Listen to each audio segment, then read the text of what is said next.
Já sabe como refrescar as suas ideias na nova temporada? Esta primavera faça upgrade à sua lista de podcasts. Fique sempre à frente da história e garanta hoje acesso antecipado aos Podcast Plus do Observador. Agora, com 20€ de desconto. Assine em observador.pt.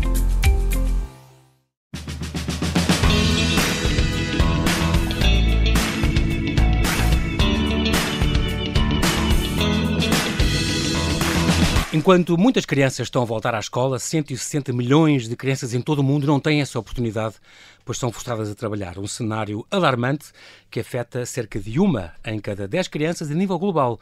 E a metade está envolvida em trabalhos perigosos. Hoje falo com Inês Poeiras, licenciada em Direito e mestre em Psicologia Comunitária e Proteção de Menores, cofundadora, presidente e diretora executiva da Caminhos da Infância, uma associação apostada em promover uma infância digna para todas as crianças, que desenvolve atualmente uma campanha pela erradicação do trabalho infantil. Qual a situação em Portugal e o que é que se faz cá nesse domínio por parte desta associação, que há uma década já dava que falar com as suas campanhas contra os maus-tratos infantis? Olá Inês, e bem-ajas por ter aceitado este meu convite. Bem-vinda à Rádio Observador. É um grande prazer falar contigo. Tu e Manda Nonodel, querida Leonor Poeiras, que foi a minha colega na TVI. Exatamente. E a tua família é engraçado, porque vocês são todas muito dinâmicas e todas muito empenhadas. Acabas de me dar um livro, por exemplo, da vossa associação, cujo texto ou está nos genes, de certeza. Tua outra irmã Catarina, vocês são uma série dela? Sim, nós somos 4 irmãs e uma Colaboram. irmã. Sim. É muito engraçado. Tu, portanto, desde já aqui em público, um grande beijinho ao grande Leonor Poeiras, grande profissional da televisão, extraordinária comunicadora e pelos vistos também fazes jus a este nome familiar, porque também tens muito jeito de entrevistas tuas que eu já ouvi. Tu, ainda por cima, querias ser Ministro da Educação. É uma coisa muito engraçada. Estamos a falar em 1900 e, não sei, há 13 anos? Tinhas 13 anos? Sim, eu tinha muito poucos anos, eu andava no 9º ano, no colégio, e era daquelas coisas que queres ser quando for grande. Exatamente. E nós estávamos revoltados com coisas na escola, provavelmente, já não me lembro bem das circunstâncias. A verdade é que o Ministro da Educação foi o Roberto Carneiro. Na altura, era o governo ainda do Cavaco, foi espetacular. Em 87 ou 90. Não, foi uma coisa espetacular em que extraordinário. Isto foi uma coisa numa aula. Foi na altura em que nas Doroteias, o Colégio Santa Doroteia fazia 50 anos. E a propósito disso, convidaram o Roberto, o próprio ministro na altura, respondeu numa carta escrita à mão, assinada por ele. Incrível. E pronto, depois foi ao colégio, criou-se um hino, olha, foi uma coisa... Devo dizer que ele está muito debilitado neste momento, acho que é Parkinson, uma coisa que ele tem. Mas estive com ele num casamento há uma semana. Sim. E ele é uma pessoa extraordinária. Com uma cabeça extraordinária, que fala e que se lembra de nós e como é que estão e que trabalho que estás a fazer. Fiquei muito contente. É de facto uma pessoa espetacular. Eu acho que outra homenagem que sabes que eu às vezes, outro dia estava à conversa e era assim, fazem-me falta pessoas de referência, como nós tínhamos, como eu tive. Se calhar os meus filhos também... Eu tenho que fazer um esforço para eles terem, mas eu tinha com 13 anos pessoas de referência. Eu acho que os meus filhos hoje em dia não sabem quem são os ministros, por exemplo. Sim. Não sei, há assim uma série... Há uma falta dessa literacia também política na juventude e nas camadas mais jovens, não é? Acho que sim. Tu já vais falar disso, porque era uma coisa, era importante falar disso e haver qualquer coisa que os orientasse, e porque não é só informação para os adultos, e todos os que leem, e poucos leem às vezes, mas também para começares logo desde a escola, é a escola que se forma tudo. É muito importante. As noções, os valores, os direitos, é verdade. Tu és advogada, portanto licenciaste na Católica, e depois tens uma pós-graduação, tu és ótima, a tua formação cobre todas as tuas áreas, exatamente o que tu fazes. Pós-graduação em Proteção de Menores, na Universidade Católica, na Universidade de Coimbra. Depois foste bolseira do Gulbenkian, estiveste neste workshop a Living Learning Experience, na Mulberry Bush School em Oxford. Sim, foi espetacular. Ganhaste é extraordinário esta bolsa. Mas foi daquelas coisas que eu acho que às vezes as pessoas ficam um bocado na retaguarda, que é, eu não tinha dinheiro, não podia ir... Também fiz uma candidatura à Gulbenkian. Exatamente, claro. Portanto, uma coisa ad hoc. Às vezes são candidaturas, concursos que abrem. Sim. Outras vezes a pessoa diz, olha, eu trabalho aqui, tenho este objetivo, isto custa tal. Senhor, recebemos uma carta também a dizer pagamos esse investimento. Um dos meus filhos foi feito assim. Espetacular. Nunca teria hipótese para pô-lo estar em neurociência em Londres. E o Gulbenkian disse, a gente paga o curso. Espetacular. Porque merece, porque não sei o quê. Mestrado de Psicologia Comunitária e Proteção de Menores, fizeste no ISCTE, extraordinário. Sim. E ainda tiraste depois um curso, mais recentemente, da gestão das organizações sociais, porque no fundo também é o que tu fazes, não é? Na ESE Business School. Enquanto estavas na tua faculdade, davas muitas explicações e foste à Rússia. Conta-me, Inês. Olha, eu acho que nós às vezes protegemos os miúdos e temos sempre, coitado, não tenho, não sei o quê, e afinal ao cabo eu tinha que dar explicações na faculdade. Sim. E pronto, tens o teu dinheiro, a tua independência, a tua coisa, obviamente. Exatamente. E a verdade é que, por causa disso, tive um convite para ir à Rússia Era uma das tuas alunas? Uma das minhas alunas Sim. era russa. E elas disseram, não queres ir passar as 2 semanas das férias da Páscoa connosco? Então nós fomos para a Rússia, eu e elas, a mãe dela mal inglês falava, isto foi em 92, portanto o Muro de Berlim tinha sido em 89. Fui 2 semanas para a Rússia. Incrível. Chegámos a Moscovo. A miúda mal falava português, portanto aquilo era um meio inglês, meio russo. Arranhado, sim. Sim, aquilo era. Foi espetacular. Foi assim Mas com escolta, Mercedes blindado. Chegámos ao aeroporto. Eu não sei quem era aquela família, hoje em dia gostava de voltar a vê-los. Eu nunca conheci o pai. Não era Putin, não era nenhum oligarca. Devia ser alguém. Nós chegámos ao aeroporto e tinha um parque de estacionamento com ar dos anos 50, cheio de ladas, e de repente um Mercedes para nos ir buscar. Um Mercedes com portas, com vidros de 3 centímetros. Todo blindado? Todo blindado. E andávamos sempre com motorista e com guarda-costas. E pronto, e fizemos uma viagem de comboio linda, daqueles comboios de dormir, que se ia dormir. Foram muitas horas, não é? Porque eu vim para o sul da Rússia, aquilo tudo é gigante. E foi de facto viver o comunismo nos anos 50. Aquilo foi de repente, eu tinha feito uma viagem no tempo, foi uma coisa extraordinária. Tiveste encontros com o presidente Yeltsin e com o... Foi espetacular! O patriarca ortodoxo de Moscou. Que é equiparado. É o Papa do... É espetacular. E foi assim uma experiência inacreditável. Nós só ficámos sem guarda-costas no dia de Páscoa. E então a mãe dela, Inês, no problema, abre uns gavetões e tiras de lá umas Kalashnikovs. Mas armas em todo lado. E nesse dia andávamos com um lada também, era ela, a mãe que estava a conduzir. Não há problema, não há problema. Abre o porta-luvas, tira uma pistola. Ai, meu Deus. Eles deviam ser altamente... Agora é quando juntavam isso ao vodka. Uma coisa que era para eles nós é água. Cá é minis, lá é vodka. É minis de vodka, aquilo era... Eu levei um gravadorzinho, não é? Eu tenho uma cassete que eu completamente enrolada, sempre com os copos. Mas que à noite ias relatando o diário de viagem. Exatamente. Engraçado, tu gostas também muito de viajar e todos os anos, dizes tu, desde os 18 anos, que eu procuro todos os anos ir ao Reino Unido ou à Itália. Meu pai era muito anglófilo e nós desenvolvemos muito esta cultura. Eu adoro Inglaterra, adoro Londres. Da última vez já vinha um bocado, era tudo demasiado caro e só estrangeiros, achei mesmo... Demais. Mas para mim eu vivia entre Londres e Itália, a pacatez do campo em Itália e adoro Londres. Londres para mim gosto imenso. Também aprendeste italiano, passaste pelo negócio das comidas com esta Dona Canela, pronto a comer. É verdade. Tiveste tudo e mais alguma coisa? Foste professora do secundário, professora de História, professora de Português. Fui experimentando coisas. Até que ligaste a este trabalho social. Então, começaste pela colónia balneária infantil do século, passaste também por Angola, Cabinda, tiveste lá também uma cooperação. Foi 2 meses, foi num... Sim, foi projeto voluntariado. Nós fazemos, sim. O estágio de advocacia, entretanto, ao mesmo tempo tiveste na PLMJ. Não, foi uma vergonha, porque eu fui social, eu fui para a PLMJ porque eu era colega, olha, agora a atual ministra Rita Judy, sempre impecável, ela dizia, fizemos a faculdade juntas e ela disse, o meu pai diz que faz o teu patrão, Rita. Eu tive média de 11 e pronto, e fui fazer, cheia de vergonha, porque ganhei, lá está, uma bolsa para ir para a Itália, e eu cheia de vergonha, dizer, como é que eu vou dizer que eu quero ir para a Itália? E o meu pai furioso, dizer, claro que vais fazer o estágio, tu vais fazer na PLMJ, sim senhor, e portanto foi assim, pronto, que é uma grande sociedade, uma grande escola, claro. Tinha que fazer, não é? Mas não fiz até ao fim, e pronto, e de facto também... E tu parte era mais área social também já aí? Como? Na PLMJ já ligavas-te mais à área social ou sim, não tem nada a ver? Foi horrível, porque eu fui para fazer executivas, que era penhorar o fogão, o frigorífico, eu estava de rastros, eu não conseguia fazer aquilo, trabalhar e então pedi para ir para a família, e em família fiquei...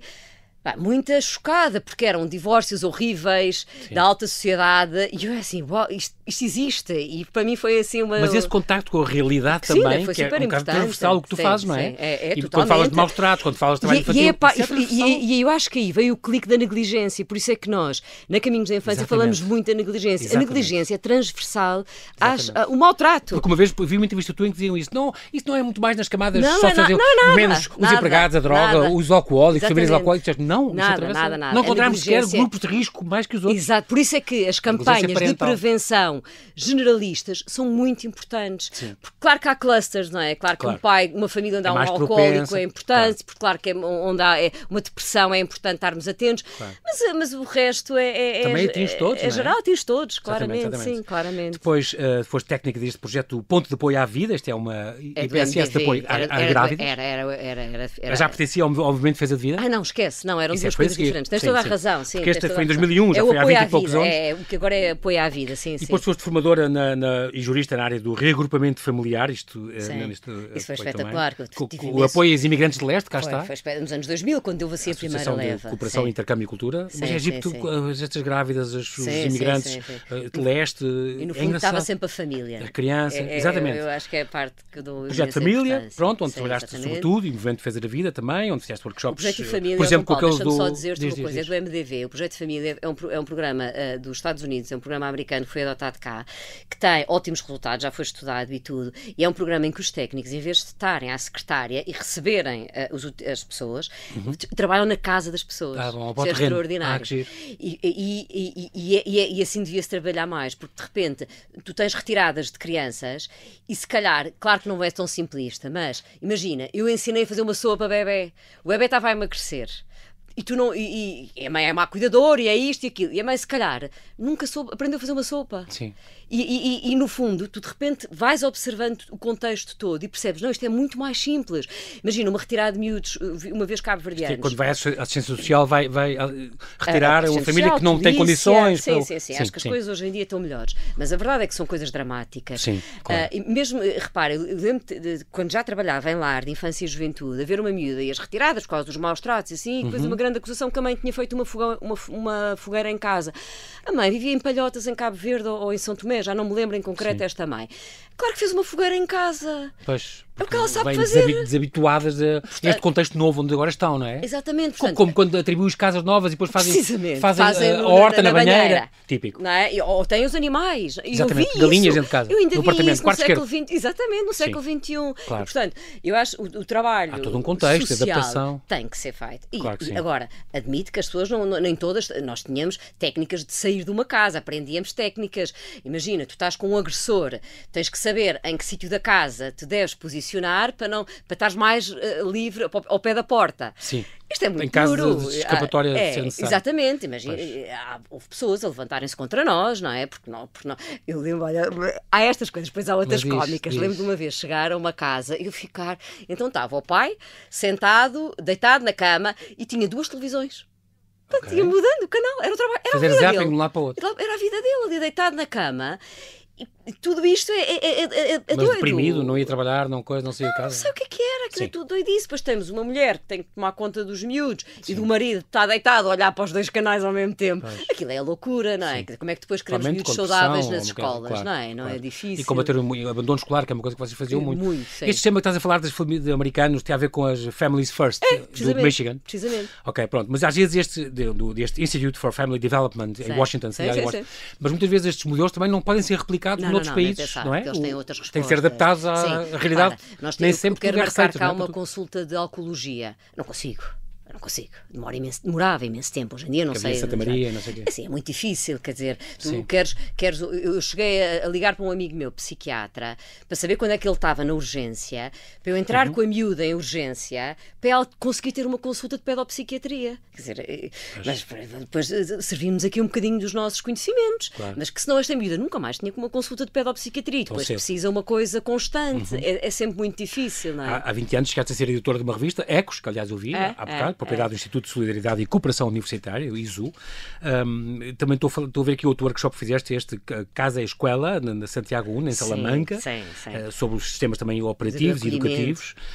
Foste jurista também neste lar, Madre Teresa de Saldanha, de Infância e Juventude, aqui já foi criado por vocês? Não. Aqui foi ainda com as dominicanas, era com as irmãs dominicanas, era num, por exemplo, era num palacete em Monsanto, ao pé dos Pupilos. E São Domingos Benfica. E lá está, é daquelas coisas que eu acho que hoje em dia eu critico o sítio. Eu acho que os miúdos, e mesmo, sabes, quando nós ouvimos, e com todo o mérito, aquelas campanhas de vamos ajudar a Casa das Cores, vamos ajudar a Casa não sei o quê. não se pode, estes miúdos não devem morar na casa devem morar na rua Francisco, não sei o quê, número 4, terceiro direito. Houve uma vez que eu me revoltei imenso, porque saiu a lei de que não podia haver animais em montras, e eu dizia, mas os miúdos vivem em casas com a placa cá fora a dizer lar de residência tal e tal. Isto ia ser proibido por lei. Aliás, em Espanha, e essa minha ida à Espanha foi muito boa por causa disso, e tive com alguns investigadores e havia uma discussão académica muito interessante sobre estes assuntos, e de repente os miúdos vão para casa ou têm que dar a morada na escola, casa de não sei o quê. Não, é a Rua António Aguiar, não sei o quê. Pronto, quer dizer, tem que se encontrar normalidade. Mas para haver voluntários, para entregar ofrendas, para qualquer coisa, aí a coisa tem que estar identificada na rua. Na rua não. Eu acho que na rua não podia. É? Não podia. Assim ficas perdida, como é que tu chegas? Porque uma criança também, isso é não vive no número 25, terceiro esquerdo. Porque isso é uma casa, pode ser uma casa de família normal. Claro. Mas a ideia é essa? Claro, então, nós queremos que o acolhimento residencial seja o mais parecido com a uma um casa de familiar. normal. E, portanto, viver num palacete ou viver numa casa identificada... Foi por herança, alguém deixou e... Não, claro que sim, certo? Fazia sentido, ainda sim, há 20 anos. Mas hoje em dia já se fala... O conhecimento... O modelo pedagógico assim mudou. Já é tão conhecido que eu acho que já se começava a fazer um bocadinho mais de... Outra coisa que tu também trabalhaste, este grupo de trabalho da plataforma para a cidadania das crianças, a ver com o Casa Pia, não é? Sim. Eu também muitas coisas. Comissão Nacional de Promoção dos Direitos e Proteção das Crianças e Jovens e com a Santa Casa. E depois, programa GOS, Gestão das Organizações Sociais, foi um curso da AES. É um curso que a AES tem, é um curso... É um MBA muito curtinho, com um preço especial para diretores e dirigentes de IPSS e outras associações sem fins lucrativos. Sim, para saberem... E que aprendemos imenso. ONGDs e imenso de contabilidade. Sim, mas é importante, para gerir estas coisas, tem que correr bem também nesse campo.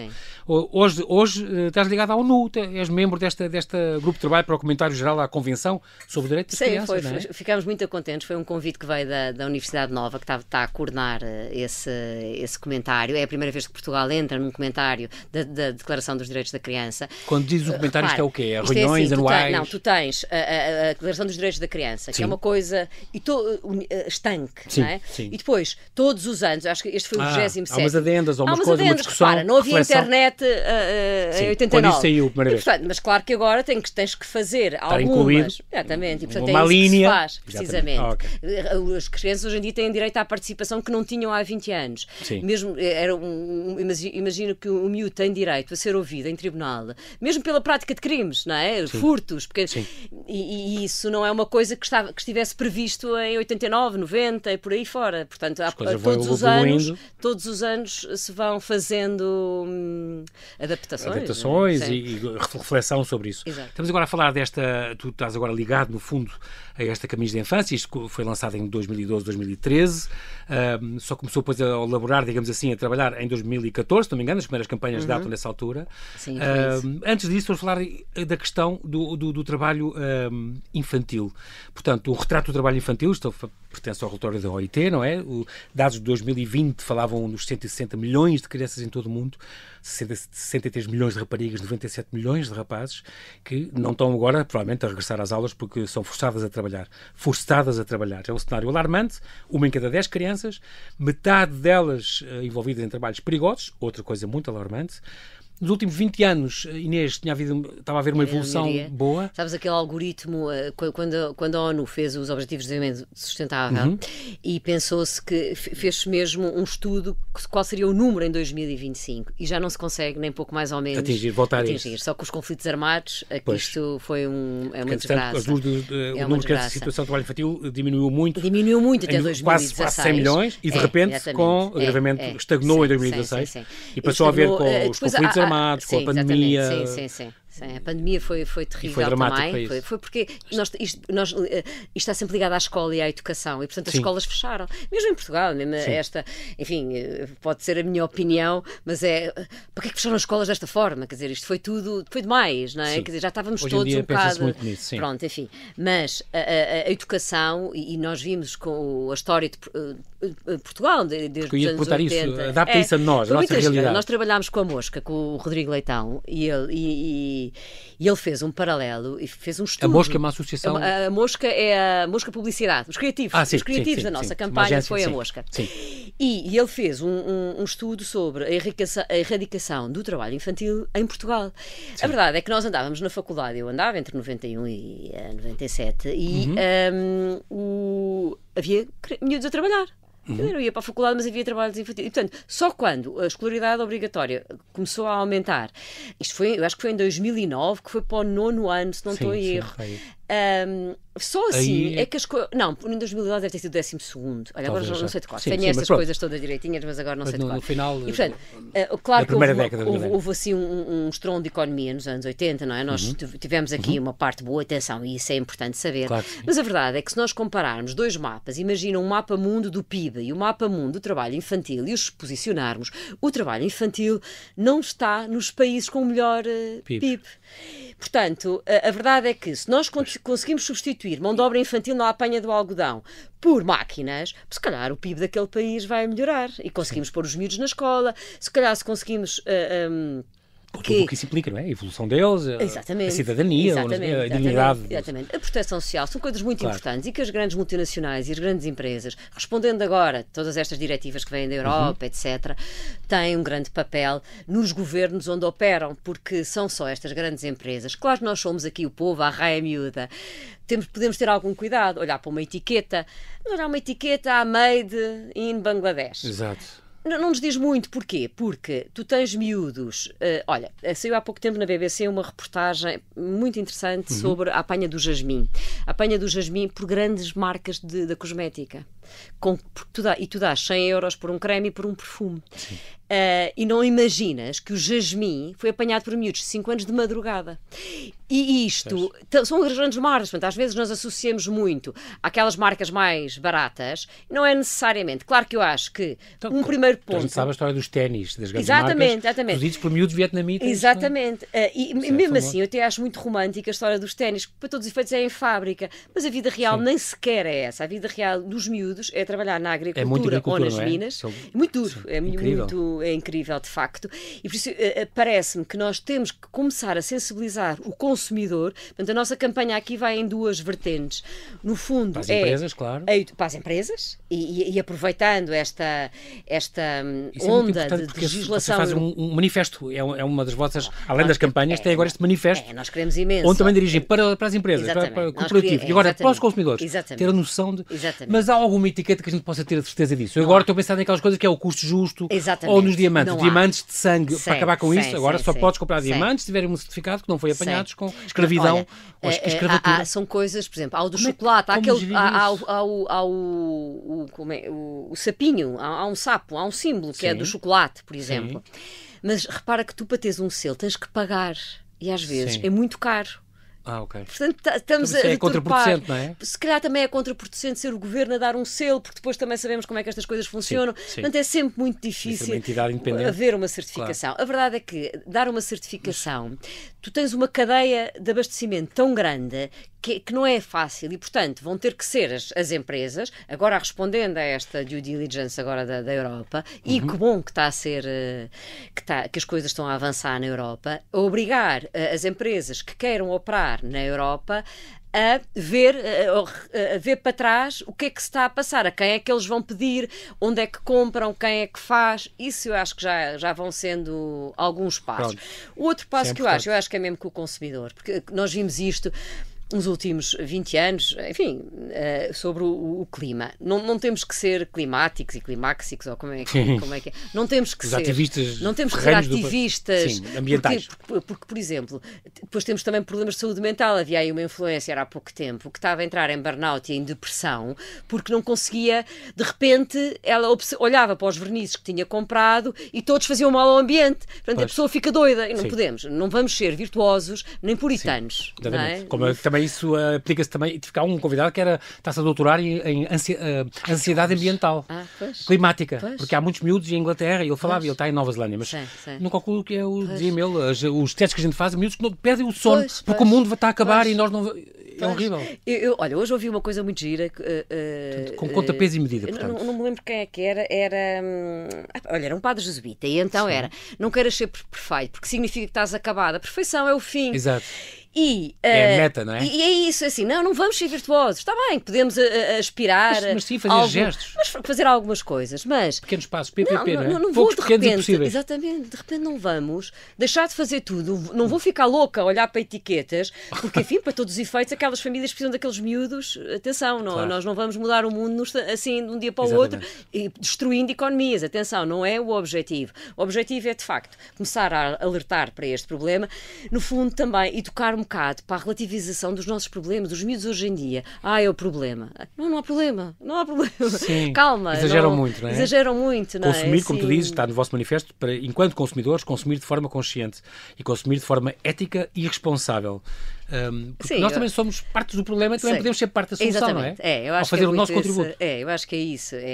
Eu acho que nós vamos tentar, no site que nós lançámos, endchildlabour.info, vamos tentar explicar o que é a cadeia de abastecimento e explicar a história de uma caneta, de uma t-shirt, de um telemóvel e dizer de onde é que isto vem. Porque para mim foi uma novidade. Nós trabalhámos com com o Centro de Direitos Humanos da Nova Business Human Rights and Environment. Aliás, que estão com vocês nesta campanha. Chama-se Nova Center of Business, Human Rights and Environment. E, por exemplo, é fundadora da Claire Bright. Muito giro falar, porque ouvi-los, enfim, eles têm um conhecimento aí de conteúdo muito importante. Exatamente, eles vêm da Nova School of Law. Exatamente. E repara, por exemplo, o trabalho escravo no transporte nos barcos é gritante. E para mim era totalmente desconhecido. Não é? Mas estás a falar nos barcos, de marinha mercante? Sim, exatamente. E, portanto, é tal coisa, não vale só o made in. Por exemplo, nós compramos uma coisa, made in Italy. Está bem, mas de onde é que veio o algodão? Olha, uma coisa muito simples. Há uns tempos fui a Barcelos. Que eu andava com eu tenho uma pessoa para trabalhar nestas áreas, depois tenho que ter imensos escapes, não é? Porque senão ficamos. Isto é muito. Daí a tua casa de comenda é uma coisa, é um site extraordinário que tu tens. É um conjunto de ruínas ao pé em Tomar, que estás a recuperar já há uma série de anos, é isso? Mas onde vais, fazes sessões de bricolagem, falas estrangeiros, faço imenso, estou a tentar. Isso é muito giro, estou a tentar imenso levar lá a minha irmã Nono agora para fazermos algumas coisas também. Ela já colaborou imenso em campanhas dessas. Sempre, não foi sempre, e depois trazia sempre imensa gente, que foi ótimo. E é importante ter estas personalidades, como o Pedro Teixeira, por exemplo, também foi fazer uma série de fotos. Com a infância é uma coisa que passa uma vez só. Tu lembras do o Pipo, o Filipe Duarte, aquele ator que morreu o da Equador. Ele trabalhou, eu conheci-o, para tu veres como é que é. Eu fui para Direito. As pessoas influenciam mesmo, quer dizer, há pessoas que vão atrás. Olha, eu fui para Direito. Um bocado naquela linha, lembras-te de uma série giríssima de Direito que havia, que era o LA Law. Claro. Eu adorava o LA Law. Também, nas Poeiras, vai para Direito. No primeiro ano da faculdade, fui fazer, o primeiro e todos, fui fazer os verões na colónia do século em São Pedro Estoril, com quem? Com o Pipo também. O Pipo, a Carla, enfim, imensa gente, os meus irmãos todos lá passaram, mudou radicalmente a minha visão do mundo, não é? Porque nós apanhávamos ali miúdos do país inteiro, com vivências, enfim, francamente negativas. Exatamente, não é? Miúdos completamente traumáticas mesmo, miúdos muito traumatizados. E, portanto, foi um trabalho que para mim foi fundamental. Ou seja, eu acabei, o século acabou em 97, no mesmo ano precisamente em que eu acabei o curso, e de repente era assim, não vou ser advogada, vou trabalhar para a área social. Pronto, foi um bocado isso. Mas, a nível da situação em Portugal eu estou a pensar que na agricultura, por exemplo, continua a haver muitos miúdos, pastores e muitas coisas. Não há trabalho de todo, nem em fábricas, nem os cafés dos pais. Não há. Talvez no verão, às vezes, para ganhar uns dinheiros. Eu acho que às vezes, nós no nosso site, no End Child Labour, temos o Dicionário do Trabalho Infantil. End Child Labour, chama-se assim? .info. Ok. E nós temos um Dicionário do Trabalho Infantil em que se diz isso mesmo. Atenção. Não é uma realidade. Não há em Portugal. Não há. Mas porquê é que é importante então estarmos todos nestas campanhas e pressionarmos isto? Porque influenciamos os outros? Porque o mundo não somos só nós. Exatamente, porque o mundo é globalizado e portanto também a ver connosco. É tão engraçado que nós pensamos na globalização. Imagina os romanos. a globalização dos romanos. Nós às vezes achamos, nós somos ótimos, a globalização. Meninos, a globalização... Nós ainda hoje... Alexandre o Grande. Nós ainda hoje usamos estradas romanas em Lisboa, não é? Em Portugal inteiro, no mundo. Portanto, eu acho que temos um bocado de reduzir-nos à nossa insignificância e pensar, o mundo é muito mais do que nós. E há miúdos a trabalhar. E, portanto, e nós não queremos Vamos isso. acabar com esta realidade. Vamos acabar com Pelo bem de todos nós. Pelo bem de todos nós. Pela dignidade da humanidade. Exatamente, dignidade da humanidade. É muito mais interessante. Mas a primeira vez quando eu ouvi isto, ouvi a tua campanha, depois quis-vos convidar, eu pensei, que giro. Mas porquê trabalho infantil? Não estou nada a ver crianças a estar em ténis no Val do Ave. Eu acho que é importante. Não estava a ver. Sabes que nós estivemos com o Ministro do Trabalho, com o Secretário de Estado, Miguel Fontes, ainda foi com o outro governo, em que e era um bocado a preocupação dele, era o protecionismo de Portugal e a história do trabalho infantil em Portugal. Porque ele estava diretamente com essa pasta e que devemos deixar isso claro, que não há trabalho infantil em Portugal. Agora, meninos, fazer trabalho doméstico, ajudar os pais por favor, não vamos agora ser puristas. Exatamente, não é? Não vamos... Por outro lado, Inês, o mundo, eu lembro de uma campanha que se fez na Alemanha por causa de contra os imigrantes a pagar, a partir de agora defendem isso cá, como sabes. E então eles fizeram aquela experiência de tirar de um supermercado todos os produtos que vêm lá fora. Exatamente. E ficaram 4 coisas. Eu vi isso. É extraordinário. Portanto, nós precisamos do mundo inteiro. E o mundo inteiro está cá também. Por isso, quando eu compro camisolas, quando eu compro não sei o quê, também faz-me impressão se souber que o jasmim, que eu adoro naquele creme de banho, foi para crianças de madrugada a apanhar. É impressionante, é dramático. Portanto, o que é que a gente pode fazer? Como é que podemos ajudar? Como é que o Caminhos da Infância faz e campanhas pode lançar para as pessoas se sensibilizarem para isto e fazerem alguma coisa? Eu acho que o pequeno consumidor pode olhar para as etiquetas, sem dúvida. E podemos começar, se calhar, a não comprar algumas coisas. E como é que a gente sabe as marcas que são, ou os países de onde não convém comprar coisas? Eu acho que nós não podemos apontar ostracizar. Não podemos, para além disso, há marcas que, aliás, nós todos... Há 20, 50 anos não estávamos sensibilizados para o ambiente. Há 50 anos não estávamos sensibilizados para o ambiente. Já houve Paris, já houve isto. Os franceses já eram muito... Já havia. Mas nós, ainda há pouco tempo, temos muita gente a dizer que isto das alterações climáticas é uma mentira. Não é? Portanto, atenção. Negacionistas sempre haverá. Há muitos. E, portanto, eu acho que agora é com passinhos pequenos que está bem. É os tais princípios do ISG, não é? Que é o Environment, Social e Governance.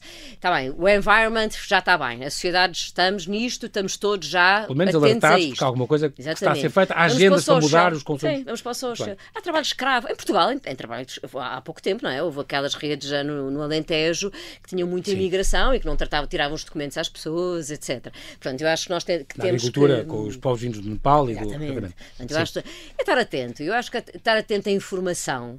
Eu acho que educar para a informação, para a cidadania, acho que é muito importante. Por isso é que tu dizes a importante questão de educar os mais novos. É muito importante, na cidadania. Eu acho que é fundamental. E não há nada, Inês, diz-me outra vez, que não há, de facto não há. Os miúdos mais novos que saem da escola, das primárias, já deviam começar a levar com uma informação mais cuidada, explicar o que é Gaza, explicar o que é, como tu dizes. Coisas muito simples, trocar por miúdos, sem tratar como bebezinhos. Sim, não infantilizar. Repara, às vezes, nós estamos todos a casar muito mais tarde, não é? Hoje em dia.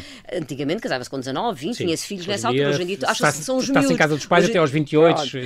Os jovens agricultores com 45 anos. Não é? Quer dizer, há assim algumas coisas que começam a ser ridículo. A verdade é que hoje em dia tu tens, outro dia vi um artigo também, um médico pediatra a falar destas influências de 12 anos sobre maquilhagem. E eu fico um bocado, não é triste, mas é frustrada, a pensar como é que estas miúdas têm 80 mil seguidores para falar de uma porcaria de maquilhagem. Quando não têm idade sequer para usar maquilhagem, que se pode ter problemas depois, enfim. São os problemas novos da sociedade e vão ter. E eu acho que eu, como pessoa hoje em dia de 50 anos, a pensar em que, velhinha, quem é que vai tomar conta do meu país daqui a 20 anos e 30 e 40? Quem é? Vamos entregar tudo às juventudes só partidárias? Não podemos educar mais os miúdos para a cidadania? Porque eu acho que acaba por ficar... e fala-se, e há, atenção, eu não estou a dizer que não... Que o que é que devia haver, Inês? Não, eu acho que... Jornais, um espacinho num programa de televisão? Porque não é? Eu acho que... houve sempre, eu lembro quando era miúda de ver o jornal jornalinho que o Pedro Mourinho era jornalinho, não era? E hoje ele é jornalista que é extraordinário. Sim. Eu gostava imenso. Porquê? Porque não era paternalista, não tratava por amiguinhos. Pois, exatamente. Não, eram coisas... Mas pode ser para jovens adultos também, pode ser com pessoas com 18, 19, estão na faculdade. Sim, eu acho que sim. Também não gosto daquela ideia de fazermos um texto mais curtinho porque eles não leem mais. Mas se calhar há coisas que nós temos mesmo que fazer. Quer dizer, sim, agora, simplificar... os shorts de 10 segundos, quer dizer, isto é na internet, não é? Se calhar, com os tweets, uns tweets rápidos. É? Há assim uma série de coisas. A situação em Portugal, portanto, deixaste muito mais sossegado. Olha, uma das coisas, por exemplo, fui com os meus filhos, os meus filhos eram pequeninos, fui com eles para uma manifestação. Houve uma manifestação. Em 2018, estamos a falar das Famílias Unidas. Exatamente. Essa? Exatamente. Repara, isto não pode ser ideológico. Não pode ser ideológico. Isto é, o Trump... tudo contra aquilo que nós podemos achar do que é. As famílias já estavam a passar tremendas provações, não é? Atravessar o México, atravessar isto a pé. E então, levei os meus filhos na associação, fizemos a questão de juntar a associação a isto, que foi ir para uma manifestação organizada por várias identidades, mas depois lá na prática estava muito pouca gente. Eu acho que depois aqui nós não estamos, no Lar de Camões, não estamos mobilizados para isso. Mas tiveste como imensos líderes de partidos e o Eduardo Lourenço, tens fotos com os teus filhos, com o Eduardo Lourenço. Eu acho que vai ser muito agir. Os meus filhos, entretanto, já passaram o quê? 10... Foi em 2018, há 6 anos? Portanto, já sei, um já tem 15, outro vai fazer 14. E de repente tenho fotografias com eles, com a Catarina Martins, com as Mortáguas, com o Eduardo Lourenço, quer dizer, e é espetacular. Eu acho que eles vai ser muito agir. Porque eu lembro-me também de ir com os meus pais a manifestações e a comícios, porque eu lembro-me de ir com os meus pais. E os meus pais eram pessoas antigas, iam a manifestações. E por isso é que eu acho que educar para nos manifestarmos destas formas, não é? Há uma coisa organizada, não é para ir partir carros e montras e encher tudo de tinta. Ativista, sim. Mas tu tens razão nesta questão da educação e dos mais novos aprenderem, porque, exatamente o que falámos há bocadinho, Inês, toda esta coisa, por exemplo, do reciclar o lixo, começou com os miúdos nas escolas que levaram os pais a fazer. Os pais, em princípio, não fariam. E uma campanha de televisão, se calhar, dificilmente entraria. Mas os miúdos é que ensinaram os pais e hoje em dia é uma prática corrente. Mas eu acho que é muito importante vocês estarem na escola e fazerem estas ações. É verdade. Porque vocês têm campos de férias já? Sim, nós tivemos a tribo, fizemos durante... Não havia tem o blog. Nós fomos fazendo várias coisas. Centro Infantil Maria de Montserrat. Sim, é a nossa creche. Foi assim, foi muito giro. Criaram vocês ou foi vocês que deram a gestão de uma creche? Não. Primeiro passo? Foi muito giro. Olha, nós tínhamos... Eu trabalhava num lar de raparigas e começava a ter reuniões com a assistente social de um lar de rapazes para decidirmos a família, porque isto ainda é assim, ainda se separam as famílias, não é? Portanto, os irmãos têm que ser separados. E foi com a Francisca Carneiro e conhecemos em ambiente profissional nestas reuniões.